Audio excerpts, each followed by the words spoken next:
எங்க ஒரு ஸ்டூடெண்ட் பென்சில்ல இருக்க ரப்பர் பேப்பர்னு சொல்லிட்டு எல்லா பொருளையும் திங்கிறான். இவன் இப்படி திங்கிறதுனால இவனோட உடம்பு முடியாம போயிடுது.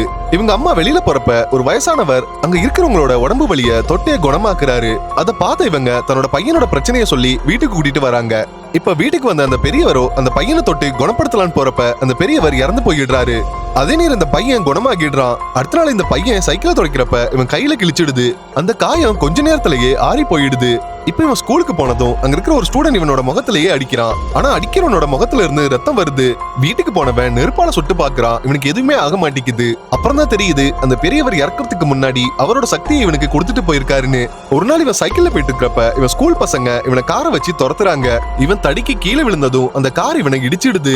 அந்த கார் இவனை இடிச்சும் இவனுக்கு எதுவுமே ஆகல. ஆனா அந்த காரை ஓட்டிட்டு வந்தவன் தலையில அடிபட்டு இறந்து போயிடுறான். அதுல கோவமான அவனோட ஃப்ரெண்ட்ஸ் இவனோட வீட்டுக்கு தீ வச்சிடுறாங்க. அந்த தீயில இவனோட அம்மா இறந்து போயிடுறாங்க. இப்ப இவனோட அம்மாவை கொன்னவங்கள பழிவாங்க நினைச்சவன் இப்ப அவங்க குளிச்சுக்கிட்டு இருக்க இடத்துக்கு போன இவன் அங்க குளிச்சுக்கிட்டு இருக்க ஒருத்தவனை பார்த்து தான் கழுத்துல துணியை வச்சு இருக்கிறான். அங்க குளிச்சுக்கிட்டு இருக்கிறவன் மூச்சு திணறி இறந்து போயிடுறான். அடுத்தது அவன் ஸ்கூலுக்கு போனதும் அங்க இருக்கிற ஒருத்தவன் இவனோட மூஞ்சில ஆசிட் எடுத்து ஊத்துறான். ஆனா ஊத்துனவன் மூஞ்சி சதஞ்சு இறந்து போயிடுறான். கடைசியா இவன் ட்ரில்லிங் மிஷின் எடுத்து தன்னோட கால்ல ஓட்ட போடுறான். அப்ப இவன் எதிர்த்தாப்புல நிக்கிறவனோட கால்ல இருந்து ரத்தம் வருது. இப்ப மிச்சம் இருக்கிறவன் துப்பாக்கி எடுத்துட்டு வந்து இவனோட நெத்தியில சுடுறான். ஆனா சுட்டவன் தலையில குண்டு பாஞ்சி அவன் இறந்து போயிடுறான்.